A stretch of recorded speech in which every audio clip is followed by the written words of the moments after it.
A gente faz duas introduções aqui bem importantes, elas serão gravadas para depois a gente também poder estar disponibilizando essas aulas para vocês no YouTube e também agora na plataforma intensiva do CPET. Todos vocês depois a gente vai organizar, vão ter acesso direitinho, então a gente também vai ter uma forma de disponibilizar isso depois. Então, um pouquinho dessa discussão agora vai ser norteada por essas perguntas e depois, semanalmente, a gente vai mantendo então as nossas discussões mais tradicionais do clube da revista. Doutor, alguma...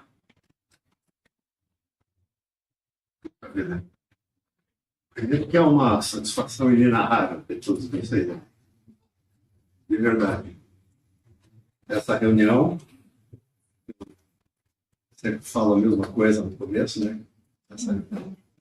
Essa reunião existe desde 1985.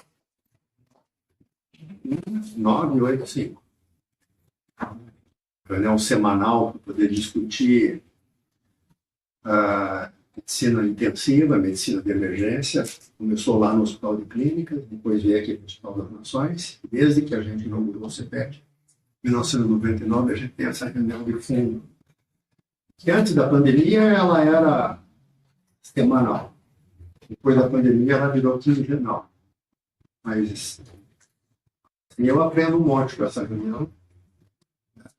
Essa reunião serve não só para a gente poder, nessa primeira metade, a gente revisar algum artigo importante que saiu, fazer um workshop, uma coisa que seja operacional, importante para você. A reunião do fundo tem uma outra característica, né? Uma característica muito mais a gente discutir um assunto que seja mais contextual, mais teórico, que seja uma novidade. Né? Então, a gente preparou para vocês hoje, nessa primeira parte da reunião, uma reunião bem assim, tentando colocar na prática, o conceito de disfunção falência de múltiplos órgãos. Os coordenadores, quem está aqui, o Gilé e o Vini, podem também comentar em cima aquilo que é feito no dia a dia. Ficou relativamente longe da atividade no dia a dia, mas é importante colocar em prática esses conhecimentos teóricos que a gente vai mostrar. A reunião de fundo é muito mais para poder despertar pensamento, de alguma forma, para poder levar para casa alguma coisa. Né? Então, assim, que vocês venham, a reunião de terça, ela também tem uma outra característica, né? Que tem a característica de que junta vocês com os coordenadores, de alguma forma, coisa que a reunião de quarta nem sempre faz. Na quarta, os coordenadores vêm de uma forma intermitente. Então, a reunião de terça, ela é também a forma como a gente agrega todo mundo. Eu gosto de dizer assim que o CPET, embora a gente tenha aí, sei lá, hoje 13, 14 unidades de terapia intensiva, nós não estamos num local físico, né? Como se fosse um departamento, um grande hospital universitário. E aí a gente, num determinado momento, cada um sai de onde está e vem correndo e participa de uma reunião. Tem esse lado de ser longe, de ser meio de noite, às vezes tem frio, às vezes tem chuva, né? Nem todas as reuniões são boas, algumas são excepcionais, mas algumas reuniões são chatas. Mas é importante que a gente crie essa liga e que vocês venham sempre a reunião de terça-feira.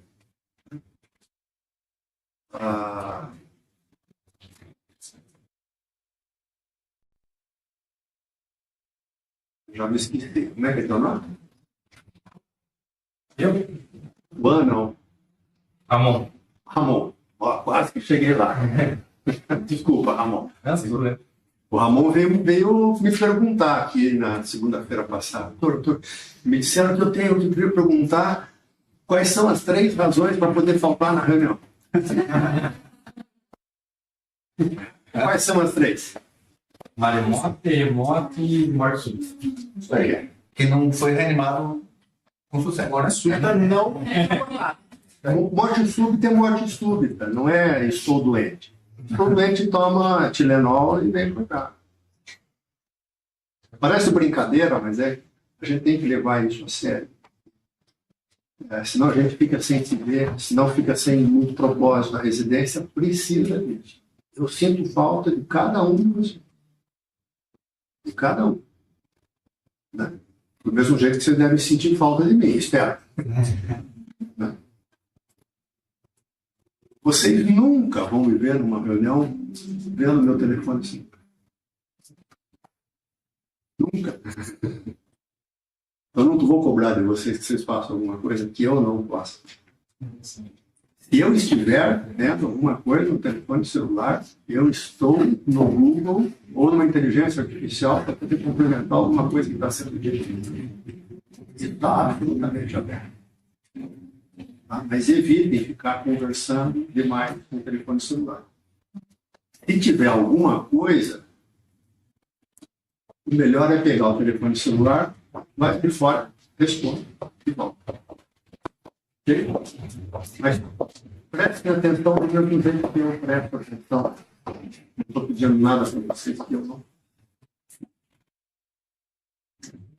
Essas coisas iniciais, peço a ele. O mais importante é a gente entender que esse é o momento da gente criar acordo.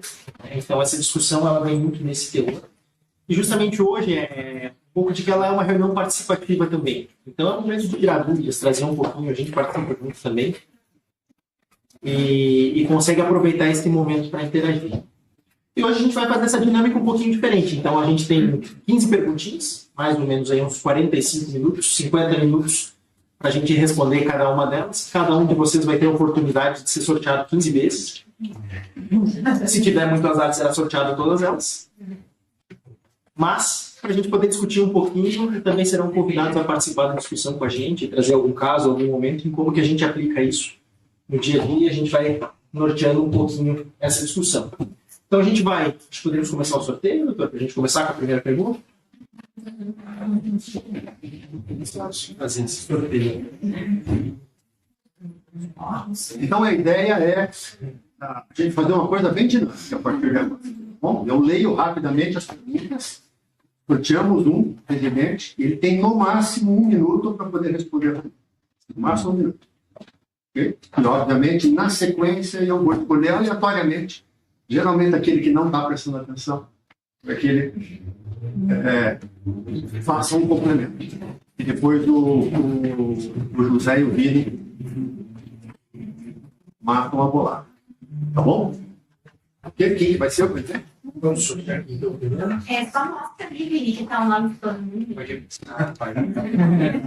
Estamos falando. Auditoria. Vai que sai 15 vezes do mesmo. Você acha que tiver alguém que não está aí, vai querer? Não, agora que sai 15 vezes do mesmo, né? Muito bem. Tá, vamos repetir o nome, vai? Deixa. Vamos lá. Clarice. Cadê a Clarice? Então vai lá, Clarice. Um paciente com uma síndrome séptica grave, okay? Apresenta no 7º dia de evolução linfopenia persistente. Se você quiser, dá para poder pedir o CD4. 180 células por milímetros. Tem uma PCR ainda elevada e desenvolve uma nova infecção, agora por câncer. Qual é o conceito fisiopatológico que melhor explica esta evolução? Falha no sistema imune para produzir anticorpo específico do patógeno inicial, transição de CIRS para CARS, com instalação de imunoparalisia, uma resistência bacteriana desenvolvida no tratamento antimicrobiano inicial com disseminação secundária, uma ativação excessiva do inflamassoma NLRP3 com produção contínua de interleucina 1-beta, e falência da barreira intestinal com translocação bacteriana para a corrente sanguínea. Vai, Clarice. Por quê? Porque no primeiro momento a CIR faz a resposta inflamatória e depois ele faz uma resposta inflamatória compensatória. Então ele vai fazer Faz uma resposta inflamatória? anti-inflamatória depois, compensatória. Daí ele vai fazer lipopenia e daí pode ter infecção por oportunistas, assim, principalmente de... Quem quer fazer algum comentário? Marcelo.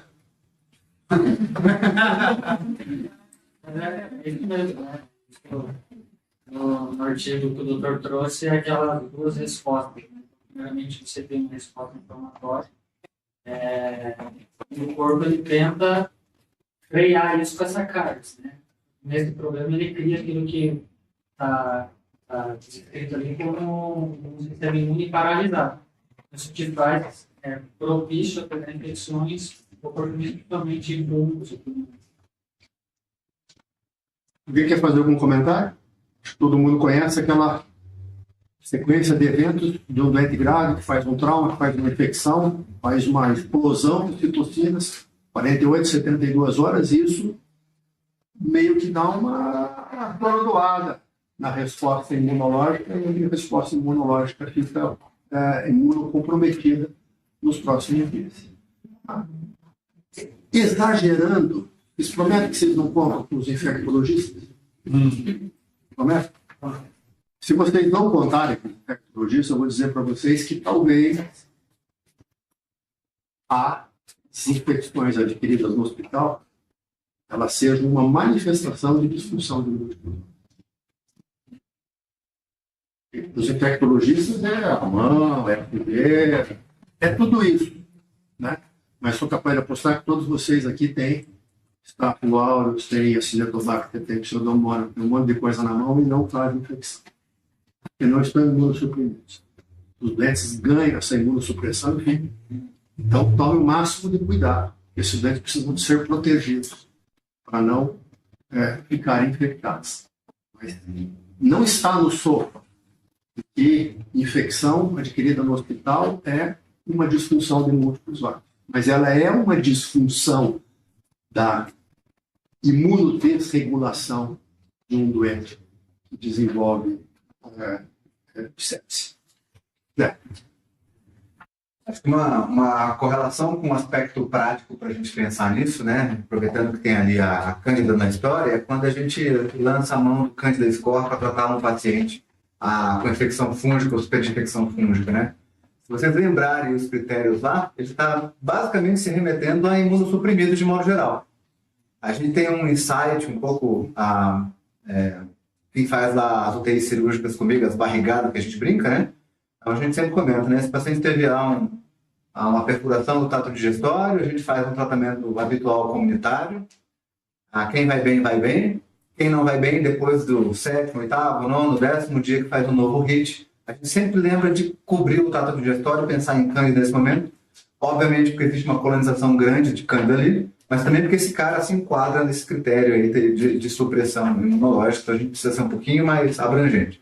Você lembrar dos critérios, falar sobre a própria imunossupressão, hemodiálise, tem contado Cândida anteriormente, trato digestório manipulado e por aí vai. Seria um aspecto da vida prática onde a gente leva aí. Não, acho que, até complementando um pouco, isso deixa muito claro para a gente que isso independe desse primeiro HIT. Né? Então, o texto traz bastante também, quando vocês pensarem, que a resposta inflamatória sistêmica, isso vai ser até discutido mais para frente, ela independe do estímulo. Então, é uma resposta tanto por alguns patógenos, quanto por inflamações estéreis, digamos assim, e que isso, de alguma forma, propicia um período que, num segundo momento, chega no segundo HIT com muito mais força. Então, aquela teoria que a gente fala do second HIT, né, em que ele sempre vai ser, de certa forma, pior do que o primeiro, por causa dessa imunoparalisia. Então, nesse contexto, até puxando um pouquinho, fazendo um gancho, é que às vezes vocês vão ouvir em alguns momentos falar da melhora da morte, em alguns momentos em que isso também vai estar relacionado, né? No momento em que, por algum motivo, uma melhora inicial desse paciente, num período em que ele sai dessa imunossupressão compensatória, ele ganha força imunológica suficientemente grande para entrar numa disfunção imunológica completa, fazer um novo choque séptico grave e evoluir, então, concluir esse ciclo da disfunção de múltiplos órgãos. Então, a gente começa a amarrar isso como sendo realmente um cabo de força, né? Não uma coisa tão dicotômica como a gente vê no primeiro momento, mas pensando num contínuo em que o paciente flutua entre essas respostas. Seja ela uma hiperresposta inflamatória da CIRS ou uma resposta anti-inflamatória igualmente potente por imunocapsa. Muito bem, vamos para a segunda. Quem que vai? Larissa, obrigado. Ramon. Voltou. Ramon. Então, um paciente desenvolve pancreatite aguda grave, com síndrome de disfunção de múltiplos órgãos desde o começo. Processo estéril inicial. Qual o mecanismo explica a ativação da cascata inflamatória na ausência de patógeno no momento do estudo inicial? Então, a resposta A. A pancreatite causa translocação bacteriana imediata, sendo a infecção evento primário. A necrose pancreática libera enzimas que diretamente causam disfunção orgânica sem mediação imune. 3. O sistema nervoso autônomo ativa a resposta inflamatória via reflexo colinérgico anti-inflamatório. D. Os DAMPs, padrões moleculares associados a danos, liberados durante a necrose tecidual, ativa receptores de reconhecimento de padrões, desencadeando uma resposta inflamatória sistêmica. E a pancreatite causa ativação do sistema complemento independente do reconhecimento de padrões. Tá bom. A letra D. B de dado? Isso. Por quê? Porque os dumps a gente associa também ao pumps, que são as respostas patógenas. Tanto eles têm essa liberação, então, da receptores de reconhecimento, eles fazem uma resposta inflamatória igual como se fosse um patógeno, só que não é de patógeno, é a própria fisiologia mesmo do organismo. Então, por isso, gera a resposta textual, a necrose e tudo mais, em direção de alguns fatores. E essa é uma resposta específica para um determinado patógeno? Para um Não, é dos patógenos. Faz parte da nossa resposta inflamatória primária inicial? Isso. Bruna, você que está. Bruna fez a dissertação dela com isso. O que é dump pump? Então, DAMP não é uma resposta inflamatória, mas ele não é especificamente para infecções. Então, é uma resposta que faz parte da resposta imunolata e estimulada por interleucina. Então, toda vez que um macrófago, um linfócito libera uma interleucina no corpo, as proteínas do nosso corpo, algumas proteínas estão estimuladas. E aí elas passam a agir a favor da inflamação. Então, os DAMPs são chamados assim porque são diferentes proteínas que agem a favor da inflamação num contexto de agressão do corpo. Então, pode ser tanto estéril, como na pancreatite, numa queimadura, quanto numa infecção, que é a forma mais comum de estudar, né? Porque a inflamação é muito exacerbada na sepse. Então, por exemplo, um DAMP é uma estona, um DNA, uma enzima, que a célula agredida libera na circulação e essa proteína passa a agir como um marcador de inflamação e a estimular outras células e assim perpetuar a resposta imune. Entendeu? Então, os DAMPs ajudam a perpetuar a resposta inflamatória. E é por isso que essa resposta fica tão exacerbada, especialmente na sepse. E em alguns outros contextos, como na pancreatite. Os DAMPs fazem parte dessa resposta imune. E do ponto de vista clínico, a gente consegue distinguir, quando a gente vê um doente, uma síndrome séptica, se ela é por uma determinada infecção ou não? Não. A partir dos DAMPs, a gente não tem como distinguir. Existem alguns DAMPs que são mais exacerbados na sepse, que são estudados, mas eles são encontrados em variados cenários. Por exemplo, na sepse a gente encontra muito DAMP relacionado ao DNA. Então, eu tenho uma agressão inflamatória, eu destruo as células ali locais e eu libero DNA na forma de estona, na forma de proteína ligada ao DNA, e isso está muito exacerbado, eu consigo dosar isso. Mas até o momento eu não tenho um cenário em que eu falo, se eu dosar esse DAMP, isso significa que aqui é infecção ou que não é. Ele só é um marcador de uma resposta inflamatória exacerbada. E depois, numa outra hora, tem uma estudada em cada uma dessas respostas, então elas são meias verdades. Né? Quer comentar alguma coisa? Isso. Não, eu ia só aproveitar a Bruna ali e provocar isso do ponto de vista prático também, assim, né? O que a gente faz na prática para afirmar que é uma informação estéril é saber o que aconteceu, né? Basicamente isso. O paciente tem uma história, chegou por algum motivo, ele tem um diagnóstico. A gente reforça tanto desde diagnóstico, né? Não tratem o fluxograma dia após dia, né? Se baseie nisso. Mas do ponto de vista prático, quando é que a gente vira a chave depois do infarto muito extenso, uma pancreatite importante, um TEP com repercussão e por aí vai, um compartimento com oclusão arterial aguda? Quando é que a gente vira a chave do ponto de vista prático e fala, poxa vida, deixa eu culturar esse paciente aqui, deixar um protocolo sepsis na manga, porque não é mais só inflamatório, já deixou de ser só inflamatório. Como é que você, com base na tua prática clínica e no que você estudou, fala assim, a partir de hoje, não sei. Eu acho que isso é vivência, né? Por isso que a gente faz residência, para adquirir experiência e conseguir chegar nesse momento em que você tem uma história natural da doença esperada, né? Então, eu tenho uma pancreatite, eu espero que nos primeiros dias da pancreatite o paciente esteja muito inflamado, mas eu espero que ao longo do processo da evolução da doença dele, ele desinflame, senão eu tenho que procurar complicação. Mesma coisa para o infarto, enfim. Então, por isso que é importante ter um cuidado longitudinal, você conhecer a história natural da doença, conhecer o teu paciente e ficar muito atento às características clínicas dele, né? Porque isso fala muito mais do que você medir um PCR. Inclusive, me chamou muita atenção o fato de, no enunciado do 1, está escrito que a PCR ainda estava elevada. Ele tinha aquele PCR lá. É verdade, essa foi uma pergunta que eu estava até procurando aqui. Por quê? Porque se o paciente está em CARS e a resposta inflamatória dele está reduzida, ele não consegue ter resposta inflamatória, a proteína C reativa dele está elevada? Não, né?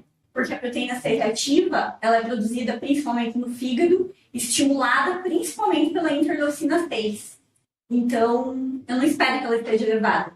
E não é o fato dela não estar elevada que eu vou deixar de diagnosticar uma nova infecção, né? Tem uma dúvida. A procalcitonina, nesse cenário, ajuda em alguma coisa ou não? Pode, né? A procalcitonina é um marcador muito mais precoce. A gente tem alguns estudos hoje dizendo para a gente que a gente pode utilizar ela como uma curva. Mas ela nos auxilia hoje ainda muito mais não para diagnosticar uma infecção, mas para mim interromper um antibiótico numa resposta satisfatória. Então, tanto a PCR, qualquer um dos marcadores inflamatórios, nenhum deles vai bater o martelo para você startar um protocolo de sepse, por exemplo. Isso é muito mais dessa experiência clínica de conhecer o paciente de uma elevação do SOFA, piora da disfunção orgânica, onde a gente, invariavelmente, vai começar um antibiótico independente de ele estar inflamado ou não, né? Principalmente porque é uma afecção tempo-dependente. Então, os marcadores, eles vêm hoje muito mais numa tendência de te ajudar a suspender o antibiótico quando completou o tempo, e ainda assim a clínica do paciente vai falar mais alto. Se você ficar na dúvida, segura, mas não tanto para te ajudar a começar isso não, esse paciente está séptico porque a PCR dele aumentou, era menor, dobrou, triplicou. Isso não vem muito nesse caso. Então não se baseie em marcadores inflamatórios de leucocitose, PCR, procalcitonina para começar antibiótico. Inclusive, uma coisa que a gente viu muito no Covid, por exemplo, a gente passou a usar tocilizumab. E tocilizumab bloqueia a interleucina 6. Então, os pacientes com Covid que usavam tocilizumab tinham PCR muito baixo e estavam muito inflamados. Então, esses marcadores, eles auxiliam na prática clínica, mas eles não são definidores de diagnóstico. Eu tenho uma pergunta. Se eu tiver um PCR que estava caindo e ele volta a subir, eu estou usando o mesmo antibiótico, o paciente continua estável, sem piora, eu devo valorizar esse PCR, tá? Primeira pergunta que eu vou fazer é: por que pediu PCR? A gente só pede PCR quando tem muito paciente para ver e está com preguiça. Porque se ela vem baixa, todo mundo veio baixo, você não vai lá examinar, tá tudo bem. Sabe, um dia muito cheio. É meio fumaça, assim, né? Mas ela só vai te obrigar a examinar e colocar esse paciente em contexto de volta. Não tem outra forma. Eu recomendo, quem passa por mim sabe, eu recomendo não peça. Guarda o coração, não peça, ela não vai te ajudar. Coloca ele em contexto. O mantra que eu digo lá é: ninguém pode saber mais do que o dentro de você, do que vocês mesmos. E não é saber a historinha que morou na casa do céu, não é isso. É, do dia que ele chegou aqui, esse é o padrão de comportamento da doença desse cara. Ele tem tal doença, a história natural dela é essa, a manifestação inflamatória habitual é essa, ela pode ter apresentações diferentes, mas esse é o cara que vocês batem o olho e falam: poxa, não é do jeito que tinha que ser, entendeu? Eu preciso olhar de volta, preciso examinar de volta, preciso recolocar esse paciente em contexto novamente. Então, se incomodem com isso. Tudo que não evolui da forma que vocês imaginam que é o habitual, vocês acham que a gente tem feeling, né? Que é bruxaria, que é feeling, é bola de cristal. Não existe feeling, tá? Joga fora isso daí. O que existe é repetição, é padrão, repetição, vê doente, vê doente, vê doente, dá certo, dá errado. E vocês começam a perceber os padrões acontecendo com a maior parte dos doentes. Vai passar doente despercebido, fiquem tranquilos com isso, é aspecto da nossa vida mesmo. Mas, de modo geral, coloca em contexto. Nenhum exame complementar deve te guiar a fazer nada. Coloca em contexto e o exame vem para corroborar ou não a tua hipótese. Essa é a reação deles. De uma forma muito genérica, que não se encaixa em todos os doentes, para a maior parte dos doentes, isso que está aqui. Ó. Você tem um estudo, geralmente aqui um estudo, chamado de infecção. Você tem uma CIRS, que ela dura aproximadamente uns 2, 3 dias, mais ou menos, e ela começa a se abater. Né? Nessa fase aqui, o doente geralmente tem hiperinflamação lítica. E depois de uns 2, 3, 4 dias, começa uma fase de imunossupressão. Mas não pensem isso como sendo uma coisa de contorno. Tá? Ou hiperinflamado, ou ele está imunodeprimido. Ele está misto. Né? Ou seja, foi fantástico quando surgiu o nome CIRS. Né? Eu vivi isso. Depois do CARS. Mas no dia a dia, principalmente desses doentes mais graves, vão ver um MARS. M-A-R-S. Né? Ou seja, que é uma atividade inflamatória e anti-inflamatória mista, misturada. Então, é um doente que, às vezes, ele fica com manifestações clínicas de pró-inflamatória, fica com citose, fica com uma PCR que nunca vem, nunca normaliza. Ou seja, é um doente que continua inflamado. Mas ele está também imunossuprimido. Ele é disposto a fazer infecção a qualquer momento. Aí são doentes que, eventualmente, precisa ser cuidado.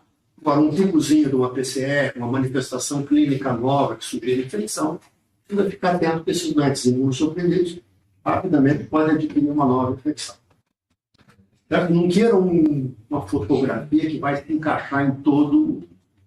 Os doentes são muito mistos. É muito legal que você faz uma pneumonia comunitária, interna, né? Você tem lá uma ou outra manifestação de disfunção orgânica, faz antibiótico adequado por 24, 48 horas, você faz mais febre. Subiu. Você nem imunodepressão vai ficar. Mas, de repente, se você faz um trauma grave, pancreatite aguda grave, pancreatite aguda grave vai durar 10 dias, 15 dias inflamado. Esse doente vai ficar imunossuprimido vários dias. Vários dias. Mas vai ficar também, ele também tem um monte de inflamação dentro do abdômen. Ele tem várias razões para ter PCR alta, para ter procalcitonina alta, para ter leucocitose, para ter taquicardia, para poder fazer febre. Enfim, para ter uma síndrome pró-inflamatória. Mas ele também está imunossuprimido. O sistema nosso imunológico ele tem que estar orquestrado. E quando ele está muito lesado, ele se entra em desorganização completa. E a maneira como ele traduz isso, os fenótipos clínicos são muito diferentes. Você ia falar alguma coisa? Lembrar que sepsis é uma resposta imune desregulada, e não exacerbada, né? Porque a gente tem muito a pensar que sepsis é resposta imune exacerbada. O paciente está muito inflamado, isso significa que o sistema imune dele está lutando muito. Não, é desregulado. Por isso que eu tenho tanta disfunção múltipla de órgãos, né? Que o corpo não consegue lidar com aquela agressão. Então, sempre lembrar disso, assim, é desregulação, não exacerbação. Tá bem legal, só que eu não consegui terminar hoje às 15. Eu pensava numa coisa mais rápida, mas não. Acho que Vamos na velocidade que for necessária, a gente pode eventualmente complementar amanhã o restante. Vamos sortear? Lá. Juliana. Juliana Krause. Juliana. Então, paciente com choque seco e uso de noradrenalina apresenta PAM de 72, lactato de 4,2, tempo de enchimento capilar de 8. Isso. Qual conceito explica a persistência da hipoperfusão tecidual, apesar de uma macrohemodinâmica aparentemente adequada? O lactato está elevado por produção anaeróbica muscular devido à imobilização no leito. A disfunção mitocondrial citopática impede o consumo de oxigênio, elevando o lactato independentemente da perfusão. A norepinefrina causa vasoconstrição excessiva, que reduz o fluxo sanguíneo tecidual. A dissociação macro-micro circulatória resulta em heterogeneidade do fluxo capilar, shunt funcional e entrega inadequada de oxigênio, apesar de PM normal. E o lactato está elevado por clearance hepático reduzido, não por hipoperfusão. Tetradeia ditada. Por quê? Porque assim, ele está usando uma tabecolamina, né? Então, por mais que pareça um pouco que a C pode estar correta, mas a noradrenalina vai fazer priorizar órgãos mais nobres. Então, eu acredito que vai manter ali a pressão, mas vai ter a falta de oxigenação tecidual ali numa periferia, fazendo esse shunt. Mas também por conta que ele está em choque séptico. Então, tem as duas coisas ficando. O que é complementar o que a Juliana falou? No texto, ele cita, né, que o endotélio é um órgão muito ativo. E Quem que é você mesmo? Maria Fernanda. Você não, você me lembra. Desse jeito, falando Desculpa, Maria Fernanda. Fernanda. Então, aí, lá no texto, né? Ele cita, né, que o endotélio é um órgão muito ativo e que durante, né, o processo inflamatório em si, né, com a liberação de várias citocinas, tem tanto, né, uma mudança na própria barreira endotelial, quanto, né, nos receptores das moléculas, né, que vão aderir ao endotélio, quanto na própria produção do óxido nítrico. Isso gera uma alteração principalmente da permeabilidade dos capilares, então aumenta o fluxo dos capilares, pode ter algum desses chances funcionais e os capilares podem estar reduzidos. Por isso que, né, mesmo tendo uma macrocirculação, a microcirculação pode estar prejudicada, de fato, o aumento. Alguém levantou a mão também? E depois também que alguns pacientes que são mais hipertensos, seja por ter hipertensão, a PAM de 65 para todos, talvez ela não seja exata. Tem pacientes que talvez demandem uma PAM um pouquinho maior para ter uma perfusão micro e macro adequada também, né? Porque acho que uma coisa importante aqui para poder ressaltar é saber em que momento da ressuscitação nós estamos. Né? Se nós estivermos, por exemplo, na primeira hora, na segunda hora, nas primeiras 3 horas, 4 horas, 6 horas, o que esse lactato está representando na maior parte? Hipoperfusão periférica. Okay? Né? Não é a mesma coisa que a gente estaria imaginando no doente com 72 de PAM, um lactato de 24 horas depois. E tem algumas respostas aqui, né, que também elevam o lactato, mas aqui nós estamos imaginando um doente da primeira hora, da segunda hora. Né? E aqui me parece que há um desacoplamento. Ele ressuscitou a macrohemodinâmica, mas a microhemodinâmica não está ainda ressuscitada. Ou será que precisa de tempo? Né? Afinal de contas, se for 1 hora, só você elevou rapidamente a pressão, será que o lactato já cai? Tem que dar um tempo para esse lactato cair. Uma série de questões. imaginando um doente muito mais do ponto de vista dinâmico do que uma coisa estática, uma pergunta, né? Bom, acho que essa resposta dele tá legal, mas ela não serve para todos os problemas daquele enunciado. Concorda? E a minha pergunta está na questão temporal mesmo. Né? Em que momento da resuscitação a gente está lidando com esse paciente? Não, é exatamente isso, porque eu vejo esse paciente, bom, esse lactato de 4,2 não me preocuparia se o tempo de enchimento capilar há 2 horas atrás fosse 16. Então, assim, é muito uma questão de a gente entender para que lado esse paciente está. Se a Bruna acabou de fazer o azul de metileno dele para incluir no estudo, essa PM vai estar melhorando. Então, a gente tem uma disfunção endotelial que vai promover esse acompanhamento. E lembrar que o paciente aqui, a gente está vendo uma foto, né? A questão é uma foto desse paciente agora. Mas reforça a importância da gente estar vendo isso abertamente. Muito mais do que ter o exemplo, o lactato vai demorar para sair. O tempo de enchimento capilar está ali, minuto a minuto. Esse paciente recebeu o volume que deveria, então, óbvio que a gente não guia, né, a administração por microcirculação, porque isso na nossa prática é inviável.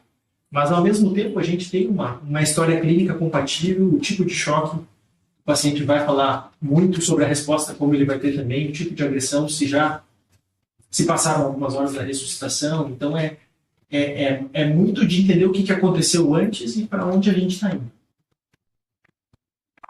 Você está estudando isso também, Bruna? Também é uma pergunta para você.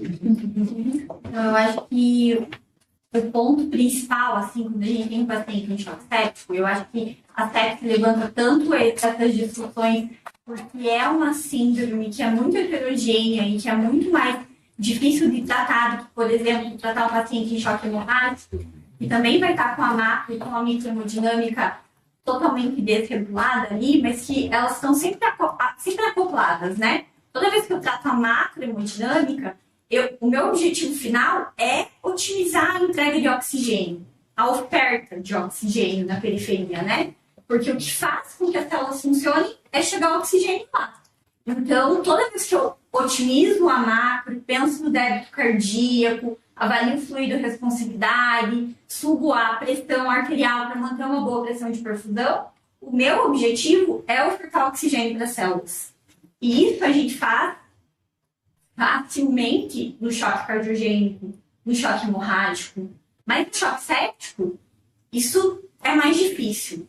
E isso é mais difícil porque existe um conceito que é o que a letra D fala ali, que é a dissociação da macro e da microcirculação, que a gente chama, que eu acho um nome bem bonito, inclusive, que é a incoerência entre a macro e a microhemodinâmica. O que é isso? É quando eu fiz tudo. Eu otimizei o volume, a pressão está adequada, eu aumentei a contratividade com dopamina, se era isso que faltava, o meu débito cardíaco está ok, eu tenho fluxo, mas mesmo assim eu não tenho melhora da perfusão tecidual. As células não conseguem absorver esse oxigênio. Eu tenho uma persistência do lactato alto e da hipoperfusão periférica que eu meço através do tempo de enchimento capilar, que pode ser numa fase inicial, se eu já fiz todo esse tratamento. Então, se eu otimizei esse paciente está tratado, e ele tem essa persistência que ele fala ali da hipoperfusão tecidual, eu tenho incoerência. E aí é esse ponto que a gente não sabe o que fazer. O que eu faço com esse paciente? Como que eu otimizo? Como que eu melhoro o endotélio? Como que eu reduzo a lesão endotelial para ele conseguir absorver esse oxigênio que eu estou ofertando? Como que eu faço com que essas células endoteliais se renovem? Porque para entregar o oxigênio lá na periferia, eu preciso ter endotélio, eu preciso ter microcirculação intacta. E é isso que a gente vai discutir depois. Não, acho muito bem. Porque, assim, para poder resumir, quando o doente desenvolve disfunção de falência em múltiplos órgãos, ele desenvolve várias disfunções orgânicas em múltiplos órgãos, que não são só os que estão no sofá. O sofá foi muito bacana assim, para desenvolver, mas não tem trato gastrointestinal, não tem delírio no sofá, e não tem microcirculação. Esse desacoplamento que vocês veem, quando vocês ressuscitam um doente macrodinamicamente, ele persiste ainda com sinais clínicos de perfusão, alteração mental, ele não recupera o nível de consciência, ele continua com a pele muito fria na periferia, não esquece disso. Por isso é importante, está com a pele moteada, isso é um sinal de hipoperfusão, mas com a máquina hemodinâmica boa. Lactato alto, tempo de enchimento capilar elevado. Essa dissincronia, como é que você chamou? Incoerência. A incoerência macro e microhemodinâmica é uma disfunção de múltiplos órgãos. É a microcirculação que está sofrendo. Então, não tem outro jeito. Tem que tratar bem o doente e né, otimizar a perfusão e dar um tempo. Né?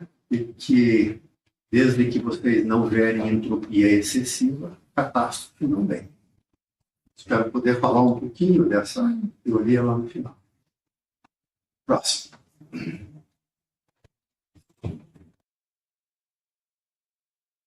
Érica. Quem que é a Érica? Zé Rimstão. Foi a Érica.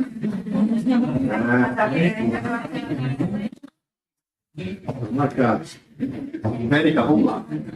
Macrófagos ativados. Ó, em contexto certo.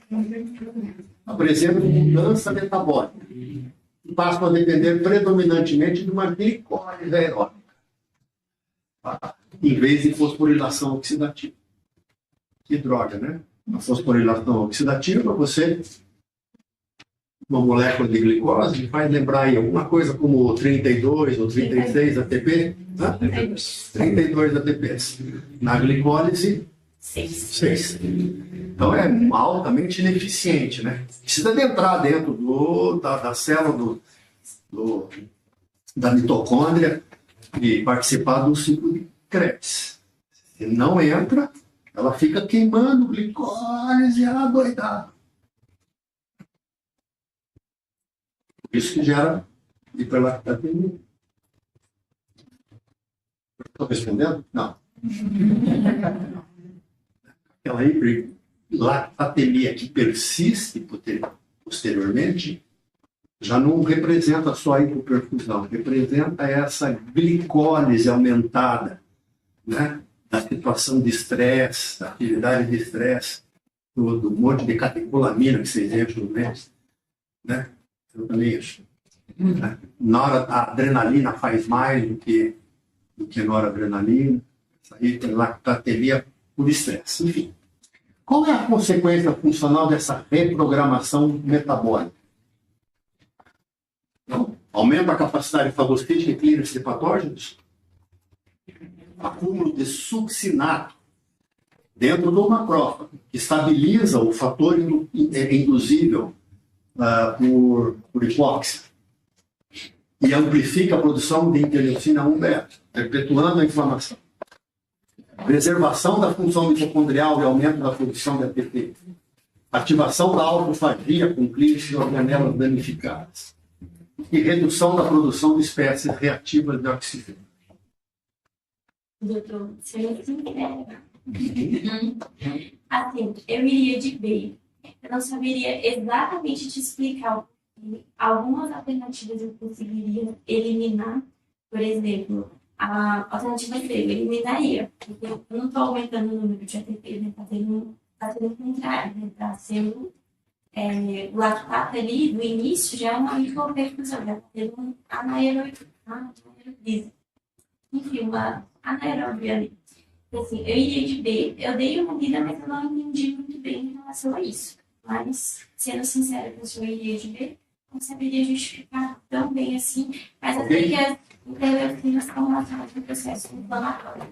A resposta é B, não aumenta a capacidade fagocítica, na verdade diminui o macrófago, ajuda a lesar e a fazer a apoptose de mitocôndria.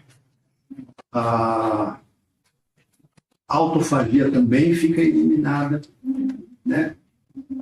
Essa é uma parte muito assim perdida, pouco estudada, mas cada vez vai ter mais. Talvez a disfunção de múltiplos órgãos, uma das razões por que ela ocorre é de que as células não conseguem matar as células que estão mortas. Né? É como se você na tua casa fosse acumulando lixo. Você chega no dia seguinte, está cheio de lixo e você não consegue.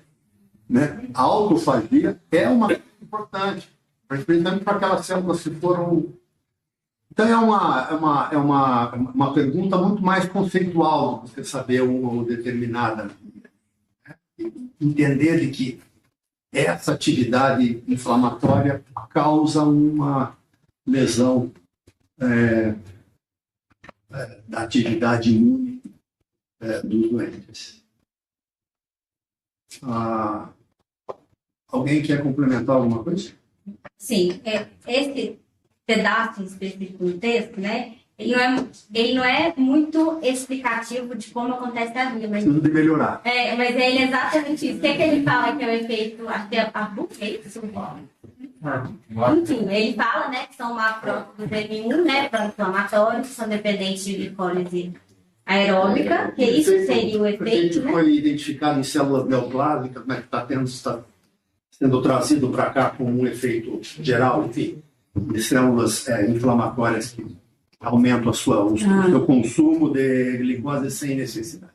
E que justamente essa ativação de macrófagos leva a esse acúmulo de succinato, que leva, né, que estabiliza essa molécula de H1F, né, e que amplia a produção de interleucina 1B. Qual que é a importância ou a prática clínica disso, né? Está relacionado à epigenética, né? Pacientes que tiveram uma pré-exposição ao tipo de interleucina podem ter uma reatividade maior, né, quando expostos ao novo, né, ao convergente, exatamente. Tudo bem. O que mais, turma? Uma coisa aí, Vinícius, é? Falando sobre o assunto aqui.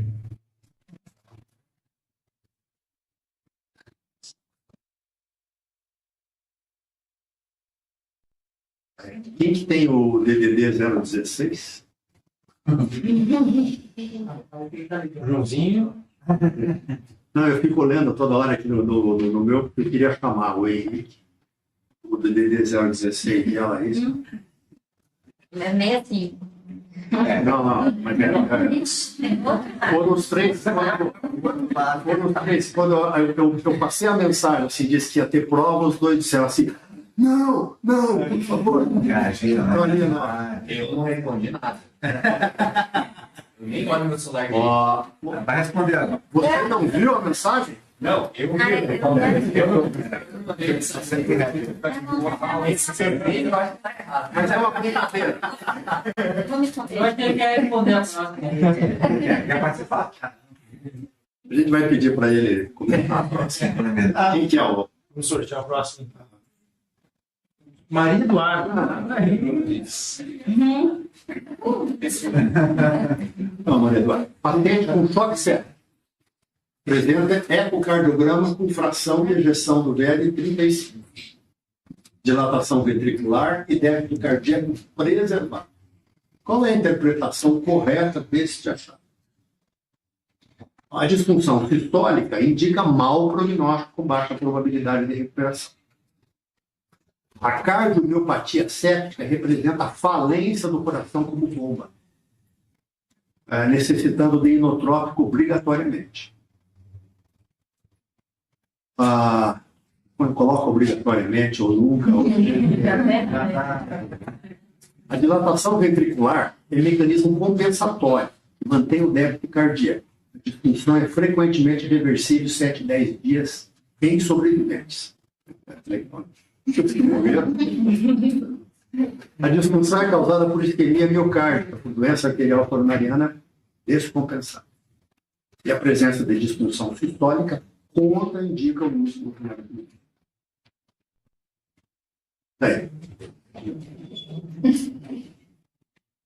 Eu espero que você. Bem? Já nasceu.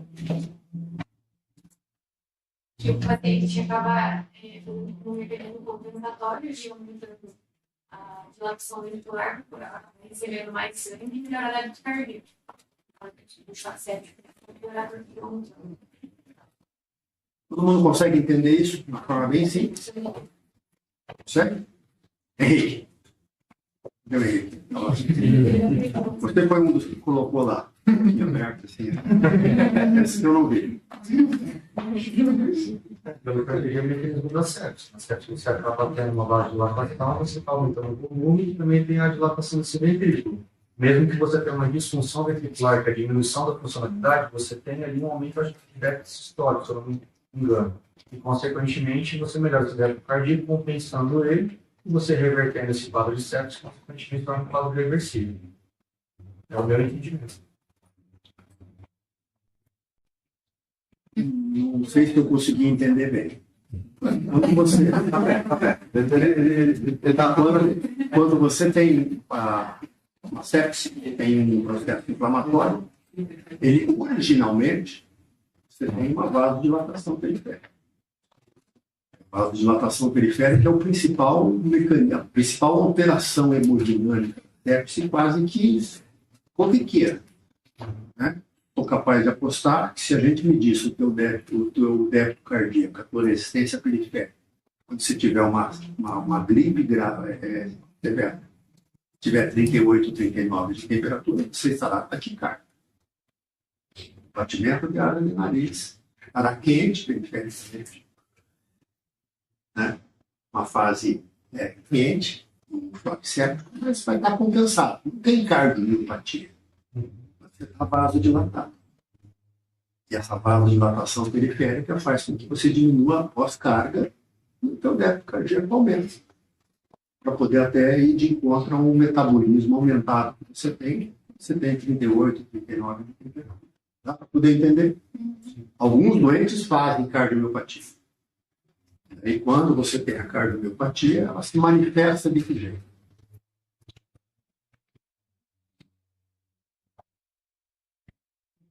Mais ou menos metade, um pouquinho mais dos doentes com hipocontratividade e dilatação cardíaca.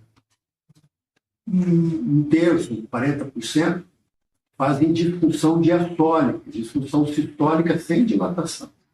Esses doentes, de um modo geral, evoluem pior que aqueles que fazem dilatação. Prognóstico pior. Então, dilatação parece ser um mecanismo até protetor. Ou seja, está associado com melhor. Seria algum tipo de Fritz-Arnold, e daí você vai ter mais exposição da se você dilata, você aumenta o volume diastólico. Okay? Se você tem uma hipocontratividade com um volume diastólico final aumentado, pode manter o débito cardíaco. Uma hipocontratividade sem dilatação, sem um volume diastólico final aumentado, dá um volume sistólico diminuído e um débito cardíaco diminuído. Então, essa dilatação, ela te auxilia a você aumentar o volume sistólico, mesmo com hipocontratividade, só respeitando a lei de Stein. O volume diastólico final aumentado. Imagina você contrair 50% de um volume de 100 ml e você contrair 50% de um volume de 120. Para um volume de 120, você está injetando mais sangue do que para um volume de 100 ml. A ideia é bem mais complexa que isso, mas assim, para poder encurtar, esta é uma ideia que vai. Como que ocorre essa reversão? O que acontece naturalmente? Por que ela acontece? Eu acho que até aí na pesquisa dividi isso vai longe, mas uma experiência pessoal. Quando visitei um pessoal lá em Chicago em 1994, vi o Anand Kumar, que era um fellow do Parrilho, fazendo um estudo com o miocárdio, né? Já contei algumas vezes. O Anand Kumar foi quem fez depois aquele estudo do antibiótico, que cai a mortalidade 7% para cada, aumenta a mortalidade 7% para cada. Você atrasa no dia. Enfim, eles estavam procurando um chamado fator depressor de miocárdio. E depois acabou se caracterizando como sendo óxido nítrico. Então, a atividade inflamatória gera citocinas. Essas citocinas no coração induzem a óxido nítrico sintetase. É isso? Uhum. E isso aumenta a produção de óxido nítrico na periferia, faz vasodilatação. Ela está relacionada com várias disfunções. E no miocárdio, com hipocontratividade. e dilatação do miocárdio. Saiu a atividade inflamatória. Muitos dos doentes revertem essa cardiopatia, uma grande maior parte. Na totalidade, o coração volta à sua normalidade também depois dessa fase. Ok? Então, vocês vão encontrar algumas vezes, na hora que estiverem fazendo óculos, coisa parecida, na beira do leito, doentes que eventualmente têm um ventrículo esquerdo que está dilatado, mas não tinha cardiopatia antes, ou uma hipocontratividade, é isso? É isso. Quem pediu esse eco aí, pelo menos pediu aquela PCR, né? Tá bom. O que o Zé está dizendo, até você pode ir lá ver, não vai fazer muita diferença na sua. Vai fazer a indicação, na verdade, do inotrópico, mas também tiver hipoperfusão. Nem para começar, nem para retirar o inotrópico, ele é muito mais hemodinâmico, muito mais funcional do que um aspecto visual ali do coração sinal, não. É por aí. Lembrar que fração de gestão é diferente de débito cardíaco, né? Não é a mesma coisa. E aí tá bem exemplificado na questão. Nas técnicas, no contexto de choque, enfim, a importância é ter o débito cardíaco adequado. E não a fração de gestão preservada ou não. Isso não me interessa nesse momento. Por isso que o Zé falou. Não precisa de um eco nesse momento.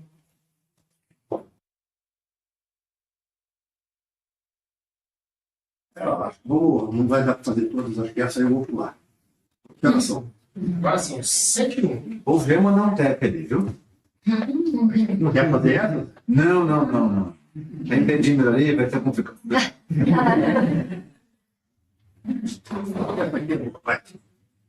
Também é fisiologia.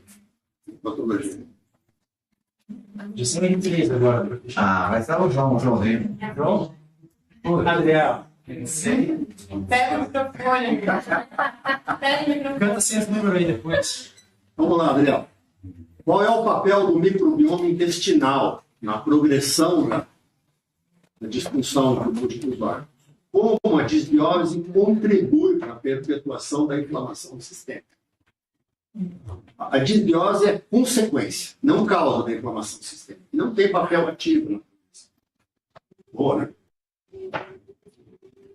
O microbioma é irrelevante na sepse, porque a barreira intestinal permanece íntegra durante a doença crítica. A disbiose aumenta a translocação de polissacarídeos para a circulação portal, ativa as células de campo, que sustenta a inflamação hepática e perpetua a síndrome de disfunção de múltiplos órgãos. A disbiose causa apenas infecções entéricas locais, sem impacto sistêmico. E a translocação bacteriana é rara na sepse. O microbioma permanece inalterado. Bom, a letra C seria a melhor alternativa para explicar, né? Lembrando conceitualmente que a sepse, né, ela se classifica como uma desregulação, né? Então, há de se lembrar que quando existe um processo de sepse, existe a pirogênese, se não me engano. Esqueci o Piroptose. Piroptose, isso, piroptose.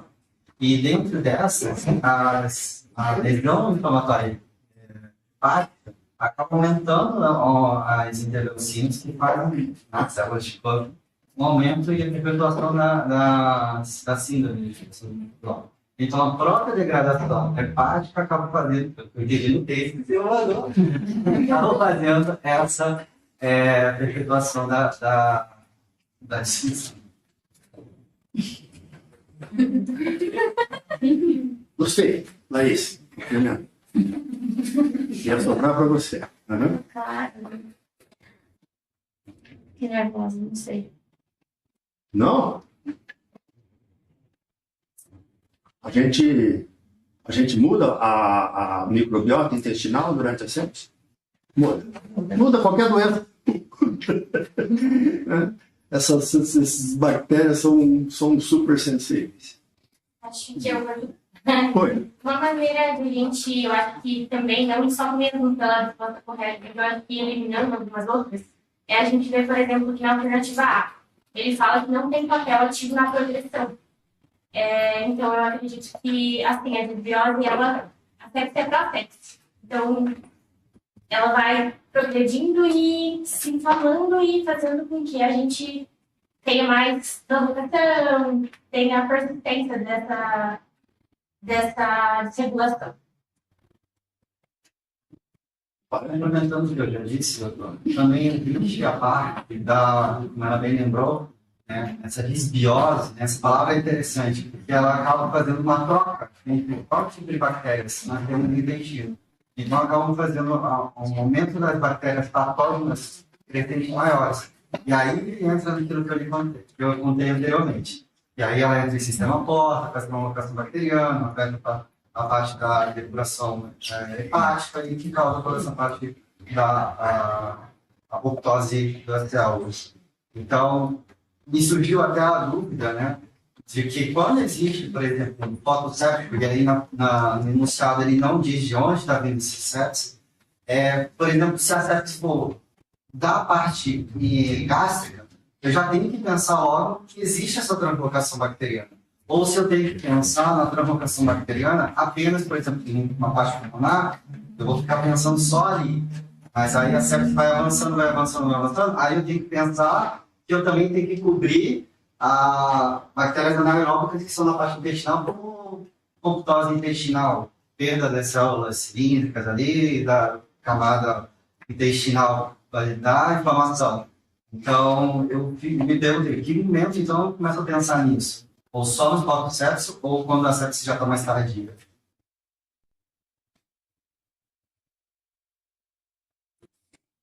Pessoal, que acima de 48 horas, né? O pessoal que, para pensar em translocação bacteriana, teria que ser acima de 48 horas. Então, se a gente pensar no foco séptico abdominal, não pensaria que foi por uma translocação bacteriana, seria uma colite, enfim, muitas coisas. É mais interessante. Lembrar que a chance disso acontecer é pensar muito no seguinte sentido. Você vai esperar 48 horas para começar antibiótico numa sepse, a ponto de sustentar essa disfunção endotelial e poder fazer essa translocação, ou eventualmente isso acontece mais comumente quando você tem um paciente que já tem um foco, uma sepse a esclarecer, na verdade a sepse que a gente não conseguiu investigar o foco ainda, mas que acabou desenvolvendo uma percutação e a nossa probabilidade de errar o foco é muito grande. Então essa também é uma das lógicas da gente começar, quando a gente não conhece o foco no primeiro momento, antibióticos de amplo espectro que invariavelmente vão cobrir essas bactérias.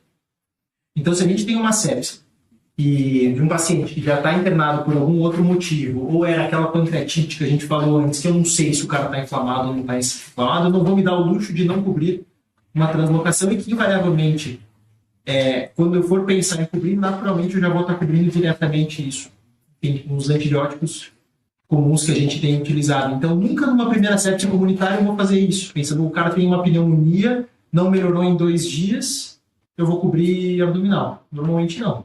Mas pensar isso numa sepse mais tardia, num paciente já inflamado, que já tem uma disfunção estabelecida, e aí sim é onde a gente vai naturalmente acabar cobrindo por causa disso. E é o motivo também pelo qual a gente coleta hemoculturas, para eventualmente pegar essa translocação, né? Pensa assim, se a gente sabe que é uma pneumonia, para que eu vou coletar hemocultura desse paciente? Por que você coleta hemocultura para uma pneumonia? Para tentar pegar essa translocação em algum momento. Se é que é aquela translocação ou uma translocação do foco para a corrente sanguínea ou em algum momento em relação a isso. Então é muito do racional do protocolo de sepse isso. Então já vem implícito de que quando você faz esse protocolo, você vai estar cobrindo essas bactérias. Agora faz sentido o protocolo. Eu falei, dois hemoculturas, eu falei,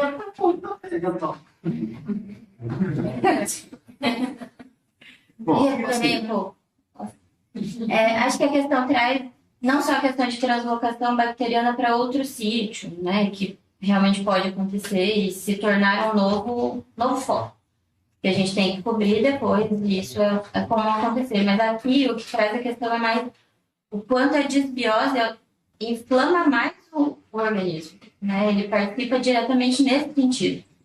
E além disso, a disbiose propicia outras consequências, né? Então, gastroparesia, dificulta a nutrição, né? Que traz isso no texto. Então, acaba encadeando outras consequências. Então, o aporte nutricional fica prejudicado, úlcera de estresse, né? úlcera por pressão. Então, tem várias outras questões que são decorrentes só, né, dessa disbiose. Então, mais uma questão de inflamação no final das contas, não só bacteriana em si, né, mas de desarranjo da microbiota, que tem fatores que são imunomoduladores, inclusive, né, do intestino, que desregulado compensa tudo o resto e tem outras consequências a longo prazo. Essa é uma história bastante longa e vale a pena, em algum momento, vocês mergulharem. Então, o tráfego gastrointestinal é um órgão que entra em discussão muito cedo, certo? Muito precoce. A circulação esplâncnica, ela sofre vasoconstrição, hipoperfusão mais cedo que o coração, que o cérebro. Faz parte da fisiologia que se aprende lá no primeiro, segundo ano de fisiologia, né? Põe um ratinho para poder sangrar. A primeira coisa que acontece com esse ratinho é que ele tenta preservar, de alguma forma,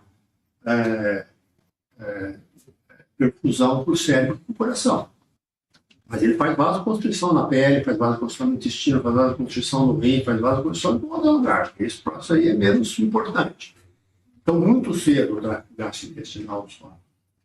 Né? E em modelos experimentais, você tem nitidamente translocação, bactérias que entram na veia porta, bactérias que entram na circulação muito precocemente. Não precisa esperar 72, 48, 96 horas, nada disso. Depende muito do grau de disfunção do tráfego gastrointestinal. A translocação bacteriana, bactéria mesmo, tem sido muito assim desafiada em estudos clínicos, porque muito poucos estudos mostram culturas positivas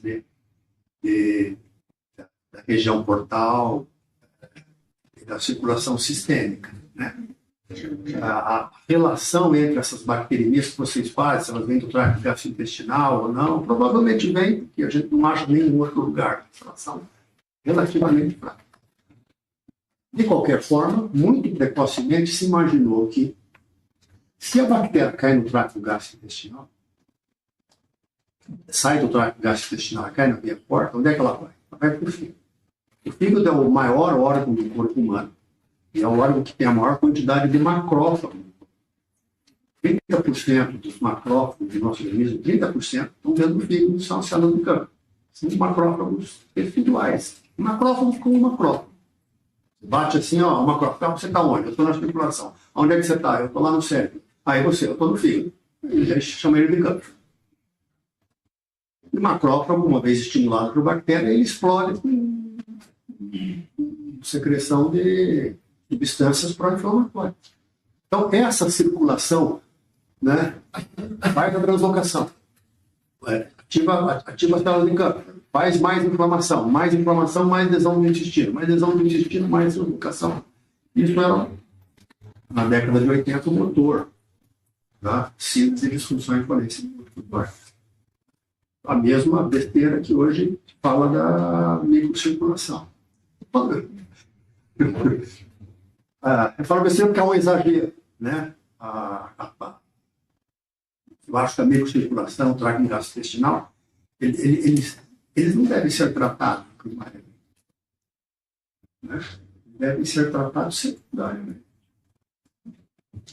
Essa é uma outra história. De qualquer forma, existe esse motor. E esse motor, ele vem do tráfego gastrointestinal, quanto mais grave for a disfunção do tráfego gastrointestinal. Então, você tem mesmo que olhar para o doente. Imaginar o dente que está muito inflamado, o dente que está com enjoo, com náusea, com vômito, com estase gástrica, está com diarreia. Esses são doentes que têm mais sintomas de disfunção do tráfego gastrointestinal, ele está hipoperfundido, etc. Então, ele tem grande chance de estar com translocação bacteriana. E aí, eu não sei, ninguém sabe, né? Porque todo mundo tenta achar uma resposta fácil, e se a disbiose ela é uma consequência da disfunção, e sempre você tem disbiose quando você tem um trato gastrointestinal de disfunção, seja qual for a causa, ou se a disbiose ela é a causa da disfunção de múltiplos órgãos da inflamação. Depende de onde você está. Né? Se você for um gastroenterologista, se você estiver estudando trato gastrointestinal, você vai pôr a culpa na disbiose, porque é a disbiose que está causando isso. Ok, então vamos fazer antibiótico. Está cheio de estudo fazendo antibiótico crônico dentro da UTI para poder descontaminar o trato gastrointestinal, e os resultados são muito mistos. Não estou dizendo 10 doentes, nem centenas. São milhares de doentes que já foram estudados um antibiótico por via oral para tentar descontaminar o trato gastrointestinal. Não tem. Então vamos devagar com essa história. Pensem mais dinamicamente do que uma coisa assim pontual. Né? Tem desbiose? Tem desbiose. Então é a desbiose que está causando. Ela é causa você. Tem falência da minha circulação? Tem. Ela é causa de você. O doente que faz insuficiência renal na sepse morre mais que quem não tem insuficiência renal? Morre. E tem falência orgânica que vai para diário, morre mais que quem não tem. Mas é por causa do rim? Ou é porque a sepse foi grave o suficiente que também lesou o rim e agora ele precisa de diário? É o pulmão que vai levar o doente? É a droga vasoativa? É muito mais complexo do que isso. Os órgãos também têm crosstalk, eles se dialogam e eles brigam entre si, um monte de mata-boco na sinapse. Ok? Dá para mais um?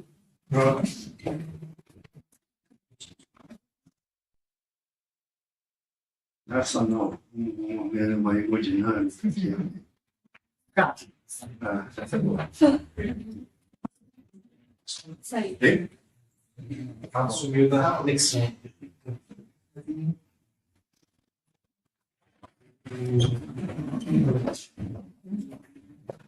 Por que alguém?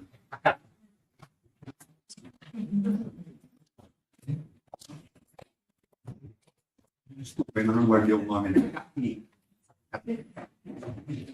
Então, ó. Paciente com choque séptico apresenta lactato elevado. Sim. Apesar de uma saturação venosa de 85 e uma PAM de 70. Qual conceito explica a produção de ácido láctico na presença de oxigênio tecidual aparentemente adequado? A hipótese fitopática representa disfunção mitocondrial com disponibilidade, mas uso reduzido de oxigênio, afetando a produção de ATP. A B, o lactato está elevado apenas por falência hepática na depuração. C, o lactato é produzido apenas por hipoperfusão tecidual, não detectada por tratamentos convencionais.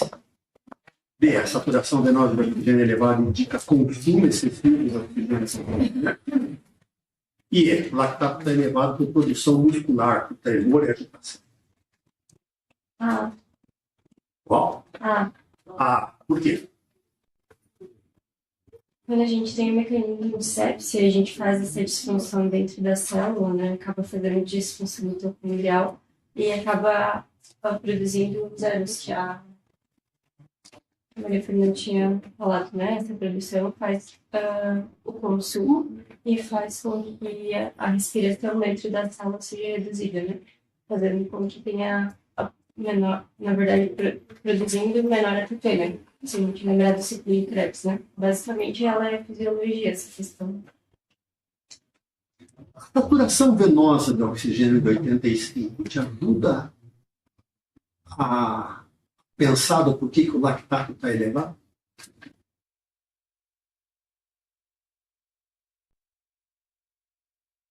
Vai, Gabriel. Não, desculpa, ela ainda quer responder. É que o Gabriel está ali. É que não ocorreu a extração, né? Durante o processo de... Não ocorreu a extração? Extração. Não ocorreu a extração da oxigênio, né? A saturação venosa central de oxigênio normal dela seria uma coisa como 70, 75, ou 65, 70, dependendo do ano que você estiver medindo, ao redor de 70%, ela está 85%. Então, está voltando muito oxigênio. Né? Se está voltando muito oxigênio, você tem uma oferta luxuriante de oxigênio, ou uma diminuição da extração de oxigênio pelos tecidos. Por que isso acontece algumas vezes? Endotelial, não serve a troca. Por quê? Pode ser que lesão endotelial, não vai ter a troca adequada. Porque Acho que novamente é aquilo que a Bruna falou, né? Essa incongruência aí da macro e microdinâmica. Então, você tem uma PAN adequada, uma sequência adequada, mas você já tem morte mitocondrial. Então, a fosforilação oxidativa está reduzida, você vai para a linha da glicólise, e a glicólise vai virando um lactato derivado. Novamente, parece que a hemodinâmica principal está ok, no PAN ok, mas já tem lesão na microcirculação, morte mitocondrial, não extrai esse oxigênio e o lactato vai aumentando outra vida. alguém quer avançar um pouquinho nessa discussão, porque eu acho que essa compreensão disso é uma coisa legal. Não, quem quer falar? Sempre a gente fala de heterogeneidade, que ele comentou, o texto traz de edema vascular e microtrombos. E isso eu acho que é bem legal, porque a gente consegue ver o final, né, da história, o porquê que tudo... Vocês já chegaram a ver algum vídeo no YouTube, algum lugar, vendo como que é essa microcirculação e microscopia? É muito legal de entender, porque a gente vê um fluxo completamente desordenado. Assim. Então, a gente vê que quando a gente fala de hipóxia, é legal a gente pensar que a gente tem um trajeto, desde que o oxigênio entra nas nossas vias aéreas, até que ele seja aproveitado pela célula, e o que não for aproveitado, ele vai ser eliminado. Volta pela nossa circulação venosa e entra no processo de excreção pulmonar do CO2, enfim. Mas qualquer obstrução que a gente tiver ao longo desse caminho vai trazer um tipo de hipóxia diferente para a gente. A primeira é a hipóxia hipoxêmica, quando eu não tenho oxigênio. Né? Então, obviamente, se eu não tenho oxigênio, todo o resto, apesar de estar funcionando, eu posso ter fluxo adequado, eu posso ter uma taxa de extração adequada, eu vou ficar hipoxêmico. A segunda é que depende dessa fase de troca e carreamento. Então, eu tenho uma hipóxia anêmica. Porque a hipóxia anêmica é aquela que vai fazer o carregamento. Não adianta eu ter fluxo suficiente, ter oxigênio suficiente, eu não conseguir carregar esse oxigênio até a periferia, porque eu não tenho o carrinho que leva ele até lá. E ao mesmo tempo, se eu tiver uma obstrução, eu tenho oxigênio, tenho quem leva, mas a minha estrada está entupida. É a hipóxia isquêmica. E por final de contas, ter tudo isso e não ter quem use esse oxigênio, ele vai voltar. Né? Dentro desse carrinho, vai sair lá na ponta. Então, uma forma um pouco lúdica, mas de pensar que os nossos tipos de hipóxia eles são diretamente relacionados ao momento em que esse oxigênio está sendo utilizado. Né? Então, lembrar que essa hipóxia se total no final. Eu tenho oxigênio, eu tenho quem leva, eu tenho fluxo, eu só não tenho quem use. Se eu não tenho quem use, é porque a minha célula já entrou nesse ciclo de disfunção de morte mitocondrial e acaba evoluindo. Então, ao que a gente chama já quase de uma via de morte celular, morte tecidual e, consequentemente, falência orgânica. Alguém mais quer comentar alguma coisa? A senhora já deu a cola ali, né? É o desbalanço entre a oferta e a extração que a gente consegue fazer. E, de novo, na sepsis vai estar tudo desregulado, né? E no choque séptico, isso tem vários fatores que são considerados para que isso funcione. E a HB pode estar adequada, a PAM pode estar adequada, a oferta de O2 pode estar adequada, mas a extração está prejudicada. E aí a gente vai ter um desbalanço do mesmo jeito, perpetuando a inflamação também. E a gente volta naquele mesmo assunto. Que a gente está com um manejo, a macrocirculação, né, compensada, mas é um paciente que vai ficar persistentemente inflamado, porque a microcirculação ainda está lesada, não está funcionando, não está extraindo o oxigênio como deveria. E aí vai continuar existindo esse desbalanço. Já te chamo, Bruno, para ser O que mais? Eu acho que é legal, esse é um ponto assim, bem fundamental de ser compreendido. Então, o que está dizendo ali? Primeiro, na ressuscitação de um doente, entra por um ouvido e sai pelo outro, mas se ele não tiver pressão de perfusão, tudo o resto não vai. Tem que ter 65 ppm. É isso que perfunde o órgão. Ok? Mas só isso não basta. Tem que ter uma circulação que vá para todo o tecido, para todas as células, de uma forma igual. O que acontece na sepse frequentemente é que algumas dessas microcirculações elas ficam entupidas, ou com vasodilatação extrema. E aí você está com um débito cardíaco legal, bacana, está com uma pressão arterial, mas tem alguns vasos que estão entupidos. O que acontece quando acontece isso na tua casa? Você tem uma caixa d'água que está cheia e tem 10 torneiras abertas. O que acontece se você entupir 5 torneiras? As outras 5? Aumenta o fluxo. Não tem para onde ir, é mecânico. Entende? Então, se a sepse ela causa um distúrbio que é difuso, é generalizado, mas quando você olha de pertinho, não é bem assim. Alguns vasos são mais comprometidos que outros. Aqueles que são mais comprometidos fecham mais cedo. Os outros são forçados a abrir, porque o sangue não pode ir para a periferia e parar lá. Senão a perna fica desse tamanho. Ele tem que voltar. Então, é muito frequentemente, principalmente numa fase inicial da sepse, uma fase em que o doente está numa fase de ressuscitação, em que ele tem uma microcirculação muito heterogênea. Né? E você vai aumentar o débito cardíaco, você compensou, né? Mas está indo oxigênio, mas está voltando para a veia direto. Então você mistura sangue arterial, 90%, 95% de saturação de oxigênio, mistura com a veia, vai lá para cima a saturação venosa de oxigênio. Mas tem um monte de tecido que está sofrendo, que não está adequado.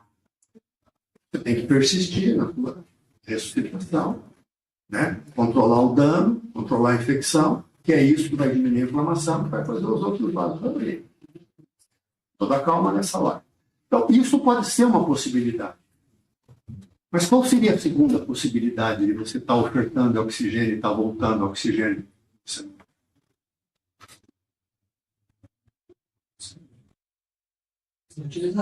Aí ele não está sendo utilizado. Né? Ele não está sendo utilizado porque ele não tem maquinaria para ser utilizado. E chegou num determinado momento da sepse, algumas horas, alguns dias depois, o processo inflamatório lesou muito. E você não tem mais mitocôndria para poder produzir. Então, você oferece oxigênio para a célula, mas a célula não alcança. Uma forma diferente de hipóxia. Nem deveria chamar de hipóxia. Hipóxia mesmo são 3. Né? Hipóxia anêmica, hipóxia hipoxêmica e hipóxia isquêmica. Tudo isso leva à diminuição da oferta de oxigênio na periferia. Às vezes para a periferia inteira, às vezes para alguns pontos do tecido. Né? Você olha e diz assim, a sepse é difusa, compromete todos os vasos iguais. Não é assim, né? Você já viu o pulmão da SAR? Às vezes tem mais um lado, tem mais um num lado, tem mais um outro. Né? Mas a inflamação é difusa, mas o pulmão não é igual. Nem os órgãos respondem de uma forma igual. E a circulação também não. Então, aqueles que se fecham primeiro, dançam, porque vocês estão bombeando o sangue, estão fazendo volume para o doente, estão fazendo droga vasoativa. O sangue tem que ir para algum lugar. Ele abre canais, abre o sangue, vai embora. Coitado da periferia. A periferia não é culpada. A periferia é consequência. E aí, calma. Mas se você já ressuscitou, às vezes, e tem perfusão, pode acontecer um quarto tipo de hipóxia. O Mitchell Fink chamou isso atrás da década de 90. Na verdade, não é uma hipóxia. Hipóxia é emissão de oxigênio tecidual. Aqui não tem hipóxia. Mas, assim, conceitualmente, vale para poder chamar, mas vocês são especialistas, assim, em cima já, que não é uma hipóxia. É uma citopatia, mas sem hipóxia. Né?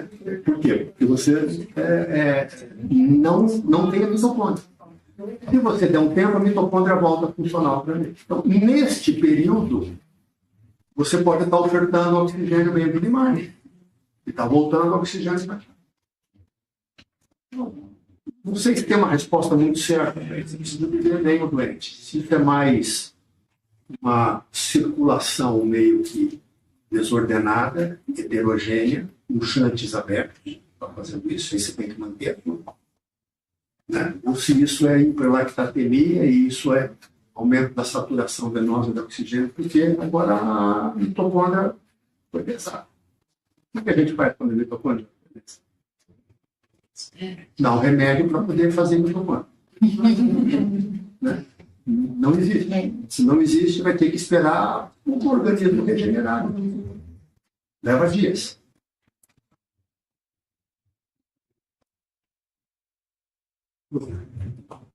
Acho que deu o horário, né?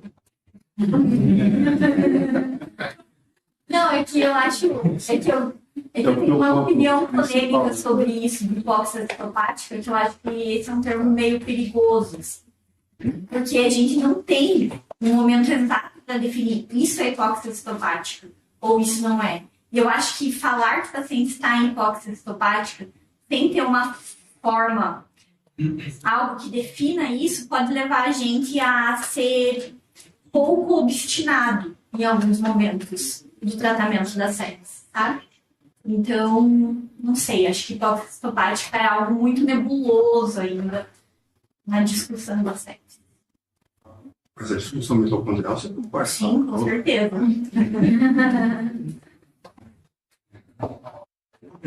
Eu vou fazer o seguinte. Estou sendo absolutamente transparente com vocês. Né? Em cima dos textos, a inteligência artificial adapta, fez as perguntas e gerou as respostas. Tá? Eu vou passar para vocês agora o arquivozinho com as respostas e a resposta que a inteligência artificial deu para as 15 perguntas, para vocês terminarem. Tá bom? É isso? Gente, vamos fazer um intervalo bem rapidinho. Daqui a pouco a gente volta.